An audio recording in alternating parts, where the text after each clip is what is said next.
Trump fires the top labor statistician in Washington, D.C. Time out a moment. A quick note. When I started this podcast, it was not with the idea of being yet another partisan political commentator where one guy or one other woman just says the party in power that I don't like is bad every day. That was not the intention. It was about analyzing the top business news, technology news, and cultural news of the day through the lens of communication skills. That is the point of this show. Unfortunately, we now live in extraordinarily extremist times where the most powerful country in the world is headed up by a leader who's trying to impose 1930s style authoritarianism on not only the country, but the world, and it affects every single institution. So nothing really I can do about that other than give you my best honest assessment of how top stories of the day can be understood through a communication lens to help you get better. So that's what we're all about. So I got to dive into this story. You deal with the news, you get not with what you actually want. So I'm trying to deal with reality. So speaking of Trump now, a lot of top Republicans are telling him to grow up. That's right, harsh rhetoric. A far-right podcaster outs a decorated veteran from West Point with a single tweet. New polling shows that the Associated Press shows that Democrats are losing faith in their own party. They're calling it weak, disorganized, and ineffective. And finally, when you look at a story, thankfully, that is somewhat apolitical, it is about the classic dilemma: is it better to rent a home or to buy a home? New analysis from the New York Times on that front. So all that and more today on this show, which still says Communiverse, but we're in the process of changing the name of the show to Filtered with TJ Walker, where every day we look at the top stories in business, technology, and culture, filtered through the lens of communication skills. So that is what we're all about here. Hi, and welcome. Let's dive into the first story, no matter how distasteful it is to me and to a lot of you. So Trump fires the facts. The authoritarian playbook gets louder. There's a rule in democracy, or at least there used to be one. You're allowed to have your own opinions, but not your own facts. But Donald Trump has spent his entire career bulldozing that boundary. And on Friday, he took it to a whole new level when he fired Erica McIntyre, the head of the Bureau of Labor Statistics, all because she released a jobs report that didn't flatter him. The numbers weren't even catastrophic, just underwhelming. But rather than accept the reality, Trump declared the report phony, claimed it was rigged, and insisted the numbers were manipulated to make him look bad. When asked for evidence, his response was literally, "It's my opinion." Let that sink in. A sitting president just dismissed a career statistician because her facts didn't match his feelings. And it wasn't true. He even spun a story claiming that this statistician had helped Kamala Harris during the last election by delaying bad economic numbers until after votes were cast. But in reality, her office revised the numbers down and before the election, not after the election. And the final report before Election Day showed a job growth had actually stalled. It's not just spin anymore, it's fiction. This is part of a larger pattern. Just in the last few months, Trump has ordered museums and park services to scrub references to slavery, Native Americans, climate change, and even his own impeachment. He's pressured intelligence officials to rewrite national security assessments. He's attacked the nonpartisan Congressional Budget Office for projecting that his tax plans would balloon the deficit. And he's replaced or sidelined public servants who won't echo his version of reality. The Smithsonian even erased Trump from its impeachment exhibit, despite the fact that he's the only president impeached twice. that was only reversed after public outcry, and it's not actually up yet, the reversal. The Union of Concerned Scientists says they've already tracked more than 400 attacks on federal science and data agencies in just the last 6 months of this term, nearly double the total entering Trump's first term. And philosopher Michael Patrick Lynch put it plainly, quote, democracy can't survive without a reliable infrastructure for facts. And authoritarian leaders know that. That's why they go after the truth first. This isn't about jobs data. It's about power and obedience. Trump doesn't want better information. He wants information that obeys. Let's not forget, this is the guy who, going all the way back to the 1980s, claimed that Trump Tower had 10 more stories than it actually had. This is a guy where lying is built into the whole ecosystem of his brain and his mouth. What's the bottom line here? Democracy, and therefore worldwide capitalism, is under attack. If you're a capitalist, as I am, if you believe in free trade, as I do, if you believe in prosperity and abundance and more for the world and freedom for the world, you cannot have that if the most powerful person in the world, like it or not, the President of the United States, says facts don't matter. It's whatever I say. Folks, we're not that far away from Trump simply stating that the 2028 election already happened and he was reelected and no need to count any votes or actually hold elections. We're not that far away. Okay, that was the bottom line here. Where do we really go from here? Because every single day, a new line is crossed by this administration in Washington. As I mentioned to you, I didn't really start this podcast with the goal of being a pure political commentator. My interest is in business news, culture news, sports, economics, and maybe a little bit of politics because that affects culture. But we live in this extremist time when one person has decided he's going to throw out the window every single norm of democracy that's been subscribed to by the Democrats and Republicans and the Whigs and every other party in America. So it is true, it's not blatantly unconstitutional to fire the head of statistics at the Bureau of Labor. It's true, it's not unconstitutional. But every single president, regardless of party, has always respected the fact that this was a nonpartisan office.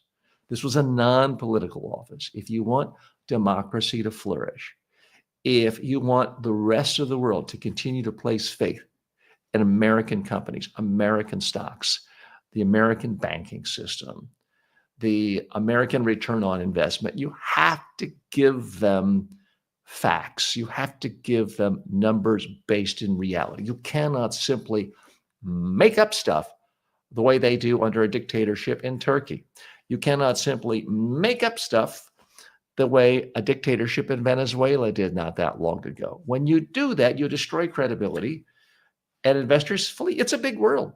It is true. The United States is a big economy, and at the moment, the best, most productive, most successful corporations in the world are based here.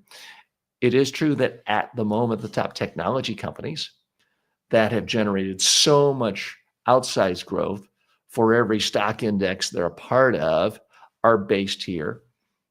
But it doesn't have to be. It certainly doesn't have to continue that way, especially when you combine this attack on facts, on logic, on reason itself, with the idea that this administration doesn't want the top scientists from China and Germany and Guatemala and any place else in the world moving to the United States to study here, learn here, apprentice at major corporations, and start their own high-tech companies. This administration is sending a very clear signal. We don't really want that anymore. We want to be insular.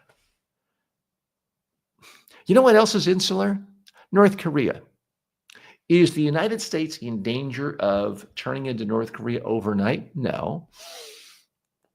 But is it a path we're more likely headed towards than the path of the United States dominance that we've had the last 30, 40, 50 years? Yeah, that's their trajectory. Can Trump destroy us or bring us down that far, that quickly before I won't say before his term ends, because when I look at his current actions, I don't think he believes his term will ever end. Again, a 4-year term limit is just a fact. And the one thing we've seen Trump do again and again and again in his first 6 months is say, if there's a fact out there that he doesn't agree with, he will simply lie, require everyone else to lie. Anyone who doesn't lie is fired or somehow destroyed or run out of public life. So at some point, people are going to point out, okay, 2028, it's election time. Even Republicans will point that out. And I don't think we're that far off from the day where he simply says, nope, nothing in the laws or the Constitution says there's going to be an election in 2028. Nope, you're misreading it. Fake news. No election. Nothing to look at here. I'm going to stay in office till I say it's time for me to leave office. And that day, my friends, will never come. There's a lot of punditry out there on the internet, but I'll tell you, I'm not hearing many people state what I think is the obvious. Connect the dots, folks. He's not leaving office. He's not. He's just not. And losing votes, well, or having fewer votes than your opponent, that's just a fact in a fact-based world. We've transcended living in a fact-based world. Having an election on an election day, having a swearing in on January 20th. These are all facts in a fact-based world that are no longer relevant. So, yeah, it is time to get scared. It is time to speak out. I'm trying to speak out here. I hope you will as well. Hi, I'm TJ Walker. Thanks for joining me on this Sunday. I'm still in sort of a makeshift. I got my internet back. If you've been watching this last few weeks, I just moved. This is my new home office. I still don't have blackout screen, so that's why you're seeing the excessive light in this corner. I'm not using my standard high-quality cameras. This is a little webcam. I'm not using my high-quality mic, but I wanted to just get up and going, and I just got the internet back about a half an hour ago. So we're in sort of a test mode and trying to recalibrate things, and I hope to be back at full power come to this time tomorrow. So I do want to thank you very much for joining me. Issue 2, GOP to Trump, grow up after firing data chief. Yes, this is related to story 1, but it's more of a nonpartisan perspective because what we're finding is even Republicans are saying Trump is going too far. What's striking about this firing is not just what Trump did, but who's now criticizing him. In a rare rebuke, several Republicans, including Senators Tom Tillis, Rand Paul, and Cynthia Lummis, called out the move as impetuous, damaging, and immature. Tillis says flat out, they ought to grow up, talking about Trump and his team. Easterly, the fired statistician, wasn't a partisan hack. She was confirmed by a bipartisan Senate vote. And let me check that because there's a bunch of different people involved with the stats. But I do want to clarify that what Trump has done is so incredibly odd, weird, and unprecedented that Republicans are attacking him. And it's one thing when Rand Paul attacks you. He's been someone a little more courageous among Republicans. But it's more than one now doing it. And that's why I think this is hugely significant. So what's the bottom line? Even Republicans are attacking Trump for this firing of a nonpartisan statistician. It's unprecedented. It is destabilizing to the entire worldwide economy. You think it's insignificant? You think it's insider baseball? You are wrong. Everything about our modern world is based on the premise of a free flow of honest information. Yes, there's always marketing hype and spin, but when you dig deep enough, real businesses and real investors have data they need to make decisions. That is over as of right now. And thankfully, at least a handful of Republicans are standing up and calling it like it is to Trump. That's the bottom line. So where to really go from this? I will make the prediction that these senators, these Republican senators, stop mouthing out. That's essentially what Trump thinks of. Oh, you're just mouthing off to me. Shut up or I'll primary you. Shut up or I will do a couple of angry tweets at 3 a.m. And the next thing you know, your spouse, your children are going to be attacked, or they're going to be hounded when they go to the grocery store or they go to their schools. And I'm going to make your life an absolute living hell. That is essentially the power technique of Trump. And so I am predicting that these Republicans are just going to roll over. They're not going to fight it. They're not going to keep up the attack, in part because of Trump's brilliant strategy. It's an evil strategy, but it's a brilliant strategy.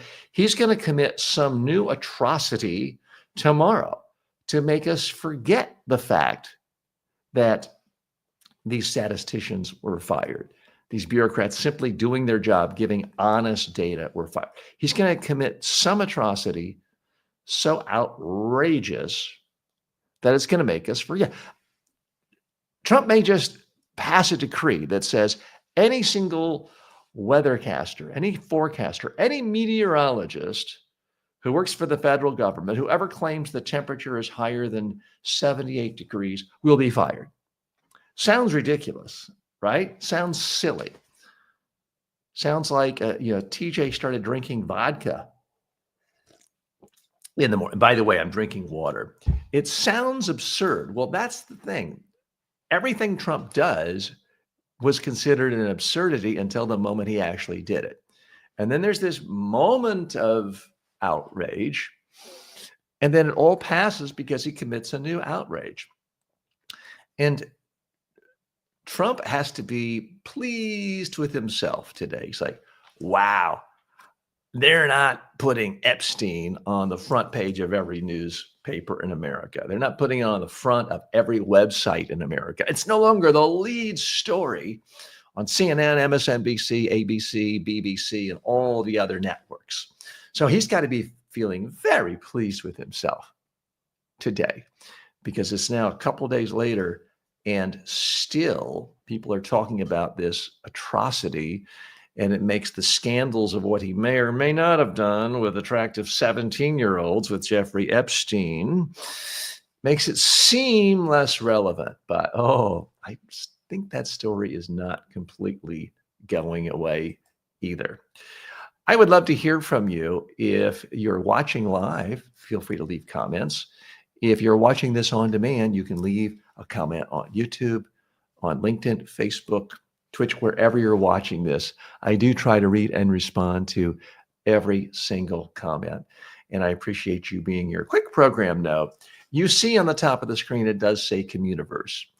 And apologies, mea culpa. I did what I thought was a lot of research coming up with a great, clever name a couple of months ago, and my research did not disclose the fact that someone else is using this name for commercial purposes. And the great movie production house, Pixar, has some character going into something they call the Communiverse. And I don't really relish the idea of getting into IP or intellectual property trademark agreements with a company as big as Pixar.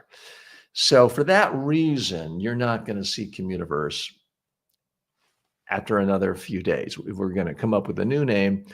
I would love to hear your opinion on what you think would be the best name. Right now, focusing on the title of Filtered with TJ Walker, with the idea being that I look at the top business, technology, and culture stories of the day, filtered through the lens of communication skills.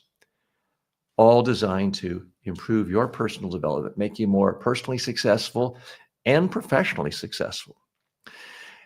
And this is one of the times where I look at my life's work and I look at what's happening in the broader society and culture and economy. And I got to tell you, it scares me and it sickens me to see one individual, because it doesn't seem to be something the party or the J.D. Vances of the world really seem to be pushing for. It seems like it's coming from one individual where there's a massive assault on the premises of democracy, capitalism, living in a world that isn't about divine right and whatever the king says goes. Our whole modern world is based on the idea that monarchies don't work, dictatorships don't work. No one individual gets to decide something is true or not based on my opinion. That's the basis of our society. And it's in part why I have spent the last 40 years of my life helping people communicate, because when every single actor in the economy, in the political economy, in the business economy, the tech economy, is feeling obligated to focus on facts, documented fact. Yeah, there's hype and spin, but the internal nugget needs to be about reality, about facts. If I go to you and say, hey, I've got this new invention, it's a battery that you charge it once and it's more powerful than an atomic nuclear reactor, and it's going to create $5 billion worth of energy every year. And I want you to be an investor and give me $1 million and I'll give you 20% of that. That sounds like the greatest deal ever. For $1 million, you get 20% of something that generates $5 billion a year. That's great. In the way the world did work until about 5 minutes ago, I couldn't get away with that. I can't just say I have an opinion that this creates that much energy. I would be guilty of fraud. That is defrauding people when you misrepresent facts to help yourself, to enrich yourself, to benefit yourself. That, in that case, it would be financial fraud. By the way, this is just a light. It does nothing to generate money. So that's the real problem with what we have in our modern society going on. And I am well aware that political commentators of all stripes, and I'm not here as a political commentator, have always said, you know, this is the worst president ever. The incumbent party of someone I don't like is the worst ever. This next election is the most consequential of all time. It's a field that lends itself to hyperbole. I get it. I understand. And I may sound hyperbolic to you right now, but sometimes there really is a once in 100-year disaster happening. As Scott Galloway and other historians have pointed out, Germany in the 1920s was considered an ideal democracy, free, open, great for immigrants, great for minorities, great for scientific innovation. It all changed radically in the 1930s and early 40s. Is that where I see the United States ending up? I hope not. I hope not. But more people like you and me have to speak up. We have to put a spotlight on these daily atrocities committed in the act of destroying facts, truth, honesty, and indeed thought itself. Imagine having a communication coach who never sleeps. Meet your new secret weapon, the TJ Walker AI clone. Go to tjwalker.ai and start getting custom coaching 24/7. No scheduling, no hourly fees. I've trained presidents, prime ministers, and Fortune 500 CEOs. But the same exact communication I've delivered to world leaders is now available to you online, anytime at MediaTrainingWorldwide.com. Whether you're speaking on camera, pitching a client, or handling a crisis, you need these tools. These aren't fluffy motivational videos. They're practical, battle-tested techniques to help you speak clearly, competently, and persuasively. Go to MediaTrainingWorldwide.com and take your communication to the next level. Got feedback or a question for me? I actually read them, and if you send one, I'll send you a free mini course as a thank you. Just head to tjwalker.com/feedback. Ever wish you could just ask me your question live? Now you can. Every week I go live with members only. On YouTube, it's called TJ Live. I review pitches, fix presentations, and answer your questions on the spot. It's interactive, personal, and hands-on. If you want real-time coaching in a small group setting, go to tjwalker.com/live and become a member. This isn't passive content. It's a two-way conversation. Want to make sure we stay connected even if YouTube deletes me again? Join my newsletter at substack.com/@TJWalkerSuccess. It's free, fast, and packed with exclusive insights. Issue 3. This is another doozy. Podcaster ousts a West Point scholar. And a story first reported by the New York Times. West Point abruptly canceled the appointment of Jen Easterly, a decorated war veteran, Rhodes Scholar, and former cybersecurity chief, after an online attack by far-right podcaster Laura Loomer. Easterly served under both Presidents Bush and Biden. She was set to teach cadets at West Point as a distinguished faculty chair, but Loomer, a self-described Islamophobe with no government role, accused her on social media of trying to silence Trump supporters. No evidence, just a viral grievance. Within 24 hours, Easterly was out. Loomer says, "I play to an audience of one," meaning Trump. And apparently she has that audience. She's become the behind-the-scenes enforcer in the Trump world. It may be unofficial, but she's been extraordinarily effective at destroying careers of people she doesn't like. Trump calls her a true patriot. Senior officials say she's helped push out at least half a dozen people from government roles. In contrast, Easterly posted a quiet message to cadets. "The world needs your humility and integrity." She's clearly a class act.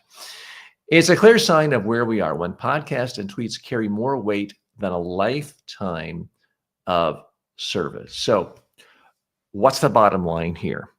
We have a government that is listening more closely to extremist, crazy, uncredentialed podcasters who just spew hate and nonsense than we do people in an administration who look at facts, history, credentials, thoughtfulness, and it's destroying the whole concept of a civil service. That's the bottom line. Let's dig a little bit deeper here. So this woman, Laura Loomer, is, by pretty much all accounts, a stark raving lunatic. She's run for Congress and lost. Being a failed political candidate doesn't make you a bad person.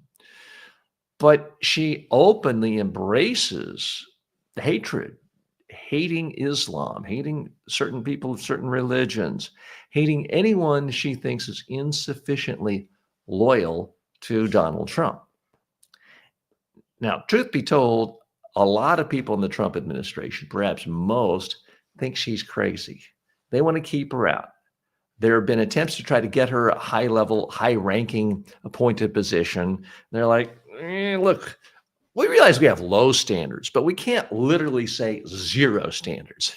We have to have at least some bottom-of-the-barrel standard saying Laura Loomer cannot work in this administration. And they seem to have won that battle for now.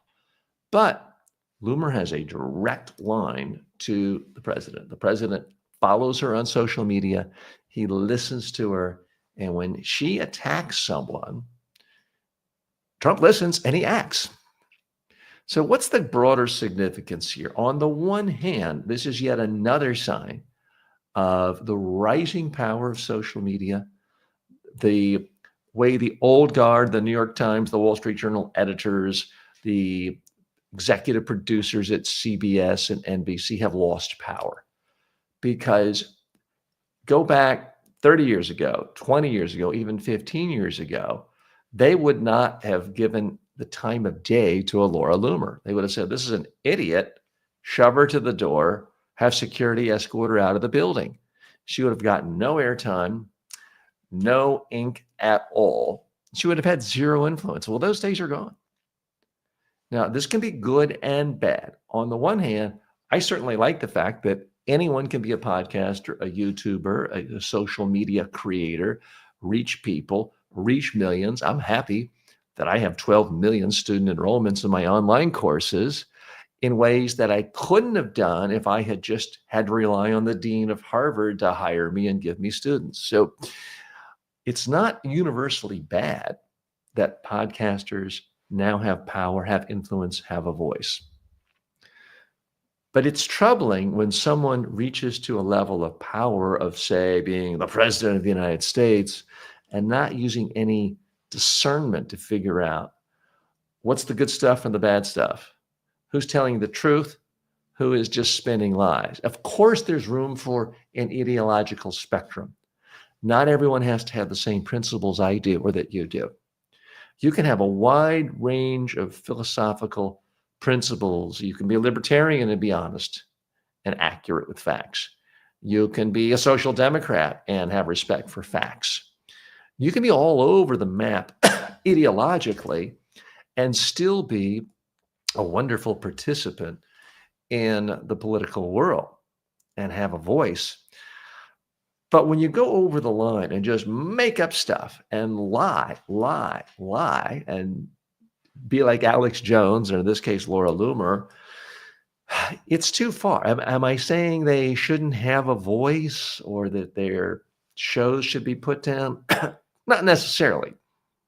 But when they have influence over who gets to work in federal government, who actually has power, who's making decisions that affect my life, your life, my child's life, that's when it's too far. And that's when we have a huge, huge problem on our hands. And I urge you, and let me be transparent here. I just made a factual mistake. My ChatGPT, which is my assistant script writer, combined issue 2 with issue 3 and got a name wrong. I apologize for that. But I'm honest enough to admit if I get something wrong, okay? We're not seeing that honesty coming out from this administration. Clean Cathcart says, Dem and GOP parties are complete, and you're using an obscenity, which is okay, but I won't. And then MAGA is the hold my beer party of craziness. Loomer is the dictionary definition of right-wing nut hater. So I agree with most of what you're saying, and I certainly think the Democrats have problems, and that is going to be our next issue coming up, is the problems the Democratic Party has and how poorly they are perceived by not just the American voters, but by Democrats themselves. But I think we are really being disingenuous and entering a dangerous situation of saying this both sides this idea that, well, both sides are bad and all politicians like, no. You could certainly criticize Joe Biden for not being forthcoming enough about, wow, I'm getting old and I can barely speak and walk. You want to criticize him for that? Be my guest. But you never had Joe Biden say, when his own government was saying, inflation's gone up 3%, 4%, 7%.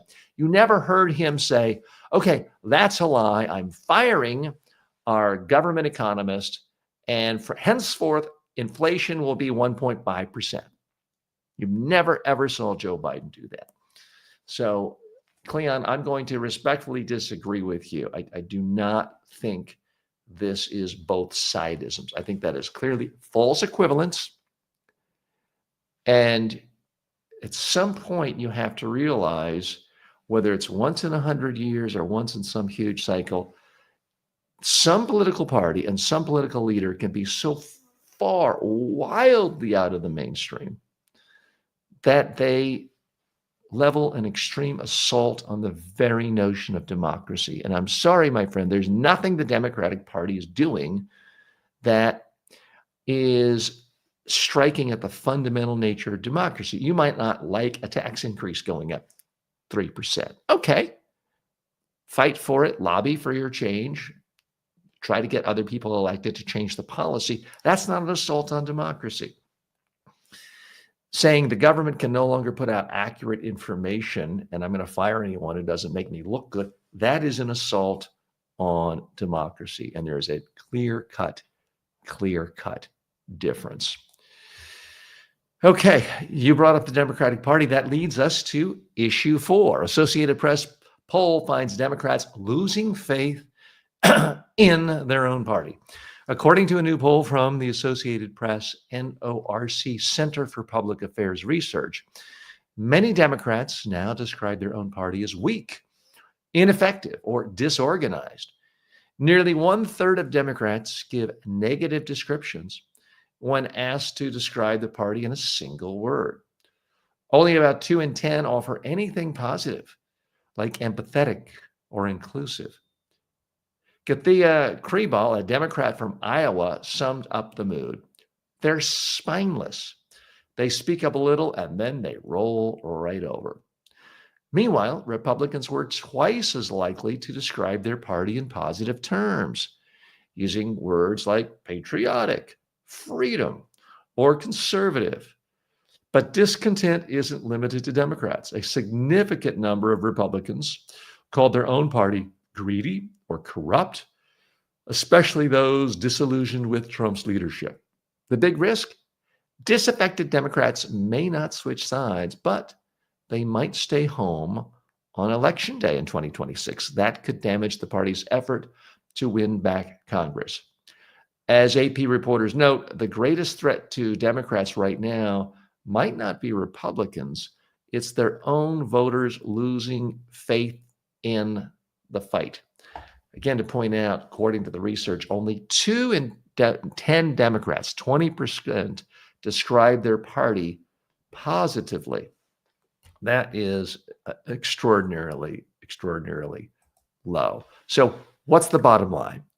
Yes, the Republican Party has got issues these days, but the Democratic Party is held in absolute contempt by about 80% of Democrats, not all voters, Democrats. Only 2 in 10 Democrats in the United States today, according to the most recent AP poll, actually think the Democratic Party is doing something right. The Democratic Party is going to have to take a page from the Republican Party. And by that, I don't mean lying about every single thing, including the weather and statistics. I mean, they're going to have to take the page of focus on branding. Give us 1 or 2 or 3 words what a Democrat stands for. Give us 3 core policies that you stand for. And then you've got to repeat. And that's the bottom line. Let's go a little bit deeper here. This is an issue near and dear to my heart because I have believed really for the last 40 years, the Republican Party has just outclassed, outmaneuvered, and done so much better at marketing their party than the Democrats, even though the Democrats had a good streak of winning presidential elections, 92, 96, 2028, it's not 2028, Freudian slip there, 2008, 2012. Still, when you look back at the last 45, 50 years, the Republicans have done an excellent job of saying, we as a party, we are conservative. Conservative means cutting your taxes. Well, great, more money for me. Means traditional values. Oh, great, I don't want my kid to have nose rings and face tattoos. And strong defense. Okay, great, I don't want the commies to take over us. That was an issue 45, 50 years ago. So the Republicans pounded that again and again and again. Principle of 3. All great orators know how important it is to organize your thoughts around 3.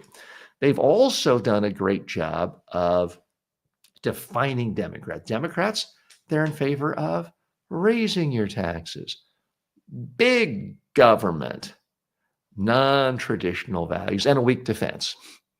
Those 3 or 4 issues. So clear cut, good, evil, bad, good, black, white. You could say it's overly simplistic, works pretty well for Marvel at the theaters these days, works pretty well in the comic books. It also works well in politics.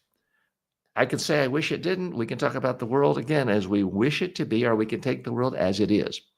And Republicans have done extraordinarily well with that. And even MAGA, that's sort of a new label that Trump, to his credit, popularized better. It wasn't his entirely new idea. America First is not a new idea, but he certainly took that label and branded it between hats and everything else in a way that was positive for his supporters. And it was sort of a brand extension beyond traditional conservatism. It was a much more in-your-face anti-wokeism. You know, I want to live in a world where I can call Rosie O'Donnell fat and get away with it. That was part of Trump's MAGA message, and it did, in fact, resonate with a lot of Americans. What does the Democratic Party stand for? It's complex, they would tell you, and that's the problem. Your messaging cannot be complex in a democracy, especially in a democracy where people are not forced to watch one Walter Cronkite, one newscaster they respect, go in detail. We now live in a world where everyone can get inundated with TikTok and another cute, sexy image of Sydney Sweeney jiggling around, and the latest sports news, pop culture news, where the amount of time voters, especially swing voters, spend going deep into issues, I believe has never been lower. Therefore, the importance of marketing and branding has never been higher. My advice to the Democratic Party is, frankly, the same advice I was giving 35 years ago, and nobody listens. And that is, you've got to take a label and brand it. It could be liberal. It could be progressive.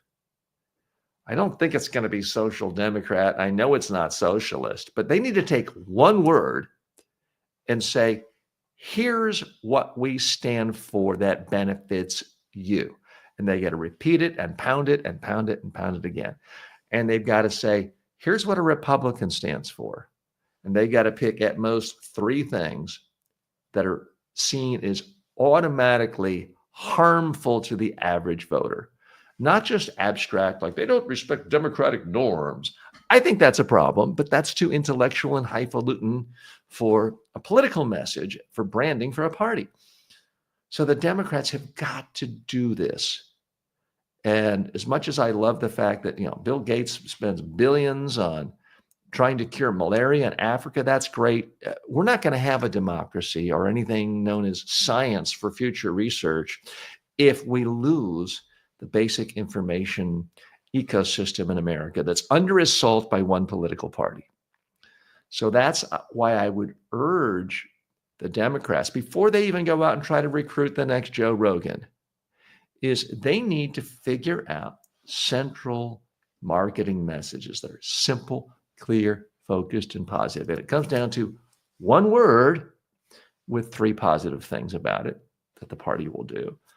And one word, whether you want to define Republican or conservative or MAGA, and then really define in the 3 most powerful ways why that's bad for the average voter. And that has got to be repeated again and again and again. I've seen it my whole life where Democrats get lost in the weeds. They get lost in all the public policy nuance.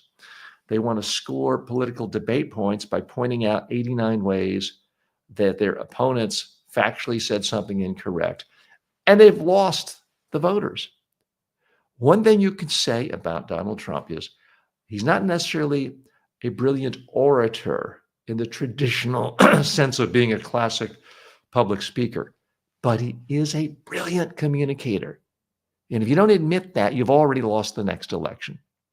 Nobody's better than Trump at figuring out, how can I get people to not pay attention to this, but go over here and pay attention to what I want them to think about right here. and get them to understand what I think is good and bad about this thing. Trump is world class at that. And it's not that Democrats have to copy the same tactics of lying about everything all the time, but they are going to have to learn how to focus on messages and focus on simplifying a message to the point where it means something for average Americans. Back after these commercial words. The Communiverse has room for a few select sponsors. If you're legit, no crypto, no sugary drinks, no scams, just real value. Inquire now at tjwalker.com/advertise.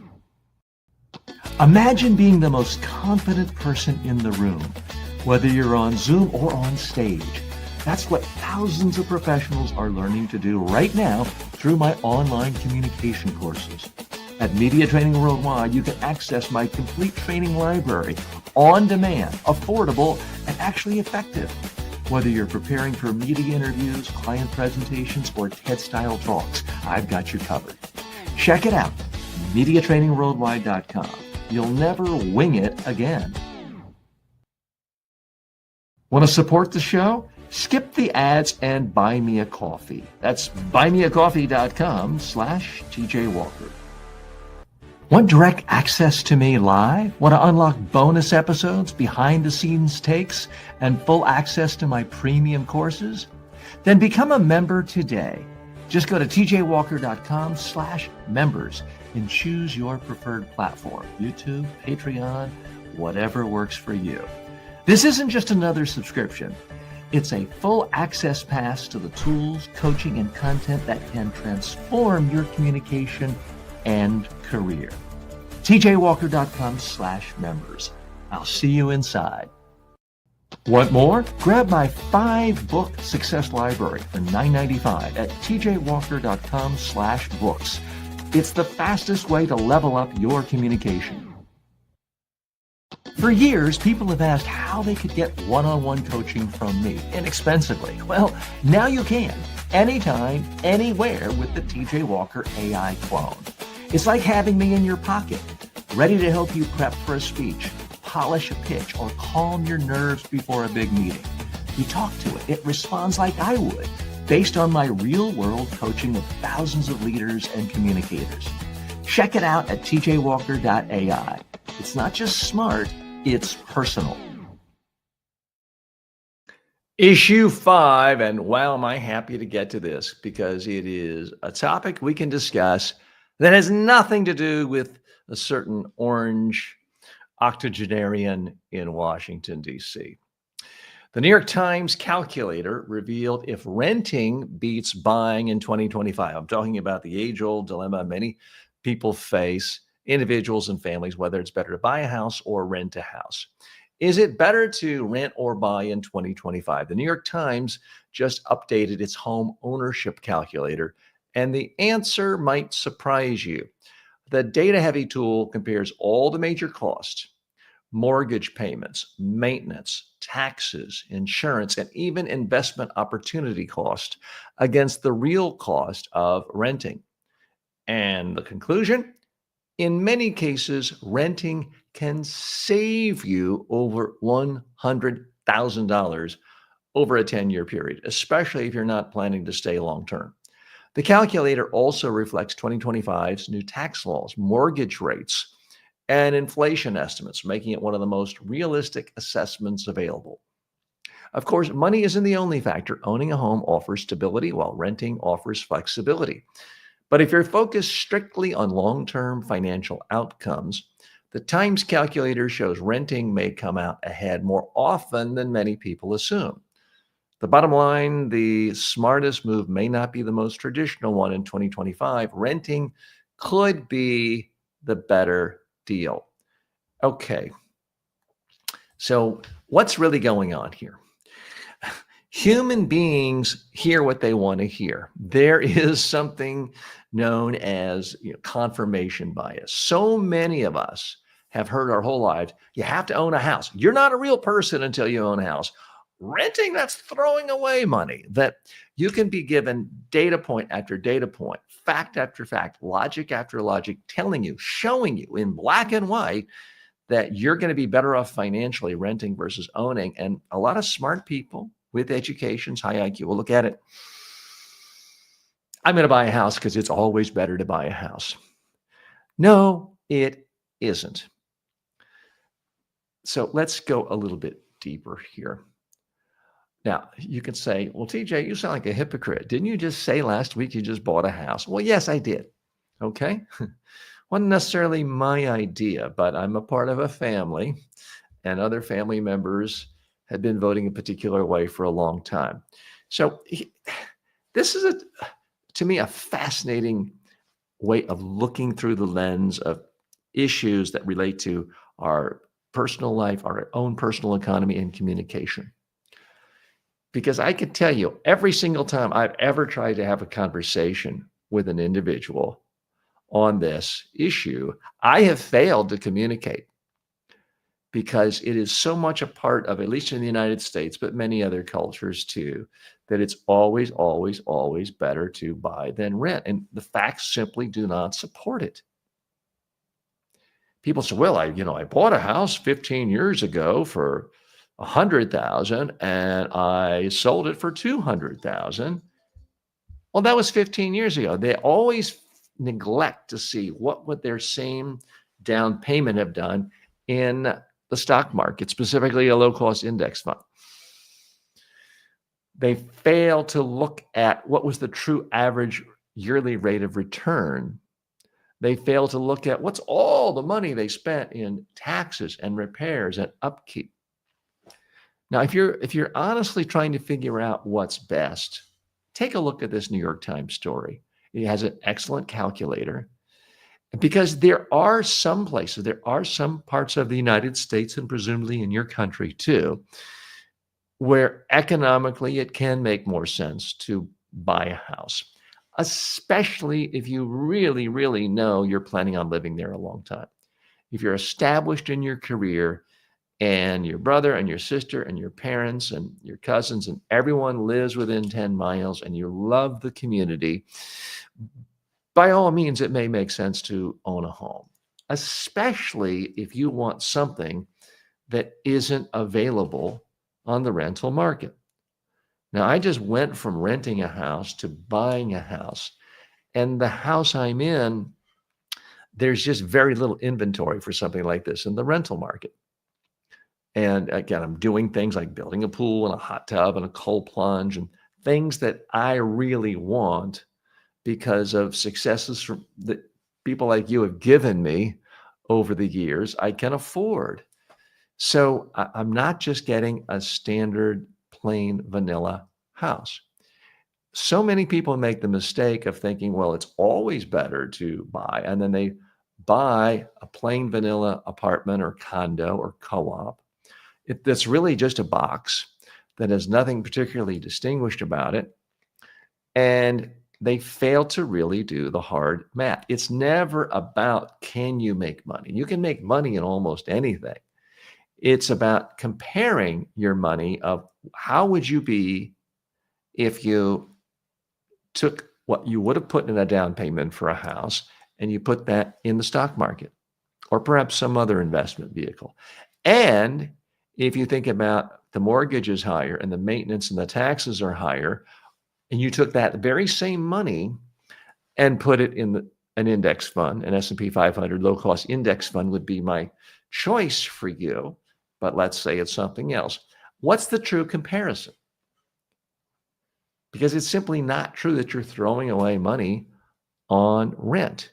There's all sorts of things you do where you purchase to have someone else maintain it. You don't buy your own road to get back and forth to work. You pay tax to have someone else maintain it. You don't buy a farm just because you want food every day. You outsource that to other people. It's called comparative advantage. There are some people who are much better at managing real estate than other people. I know most people, professional managers, are better at it than I am. And I can tell you, when I sold my own home 4.5 years ago, almost 5 years ago in Long Island, and then rented. It was the absolute best financial decision I've ever made in my life. When you factor in what that money did in the stock market for me versus what would have happened if I'd kept the money in the house, it is phenomenally better in terms of freeing up cash flow to invest, number one, dramatically decreasing monthly cash flow expenditures for housing and putting that into investment. So it was single-handedly the best financial decision I ever made. You're different. I understand that. I don't want you to be like me, but I also want you to be truly independent in your thought. And most people simply mouth the cliche that renting is throwing away money. It's always better to buy. No, it isn't. There's all sorts of factors, like the fact that housing prices can go into a bubble range and go way too high. Now, here's the one thing I do think it's fair to say about owning a home. It is forced savings. If you are like a lot of people and you think, okay, if I don't buy a house, I'm not really going to save any money. I'm not really going to invest any money. I'm just going to spend it all on more stuff, more entertainment, more food and boats and dinners out and drinks. If that is you and you have enough self-awareness to realize it, then sure, by all means, it is better to buy a house, because then at least you'll have something to show for it. As long as it's something you can afford and it doesn't push you into bankruptcy or mortgage default. So in that circumstance, it can also be a great motivator to think, okay, I've got to raise this X amount of dollars, whether it's 20,000 or 200,000 or 300,000. I have to raise this and save it in order to get the down payment. Sometimes that can force people to curtail current spending. They cut back on the vacation, they cut back on the clothes, the going out, and it forces them to save it in order to get that down payment. And then once they have a house, they're really, really motivated to pay that mortgage every month because they don't want to lose the house, because they feel like there's too much loss. If you are renting an apartment and you're just spending every penny you have all the time, and you're a little bit short, a lot of people feel like, well, I just won't pay this month. They're probably not going to kick me out, or I can always find a less expensive apartment. So it can lead to a more undisciplined life sometimes for some people who don't own homes. But I urge you, I beg you, do not buy a home because you think it is the smarter financial decision. Run the numbers. The New York Times gives you a guide. It's going to be different for every community. They let you break it down by zip code, by average appreciation. And let's not forget the fact that Robert Shiller, the noted Yale economist, has pointed out that once you factor in inflation in the last 100 years, depending on how you want to squint, the average house price has only gone up 1%, or factoring in inflation, 0%. So the idea that it's this fantastic investment class is simply not borne out by the facts. Are there exceptions? Yes. Where I live in South Florida, things have skyrocketed in the last 4 years. They also have gone way, way down and have plummeted, especially in things like the condo market. Southern California, New York City area, have things gone way up in the last 30, 35 years? Yes. But even a real estate mogul like Barbara Corcoran of the Shark Tank pointed out when she sold her most recent home in Manhattan, she lost money. And she said, right, if she bought it for love, she sold it when she needed to at market prices. She doesn't worry about it. She makes her money not from the home she lives in, but from all of her other real estate ventures. Can you make money in real estate? Yes. Is buying a home right for you and your family or yourself? Not necessarily. So I'm begging you, communicate with yourself accurately by looking at the facts. We all like to think of ourselves as rational and thoughtful and intelligent, and yet so many of us simply spit out programming that we've heard from friends, family, colleagues, pop culture for years. And this message that it's always better to buy a house than to rent, or to buy an apartment rather than to rent, is patently absurd. Folks, I want to thank you for spending time with me today. It's been a lot of fun as always. I try to come to you every single day.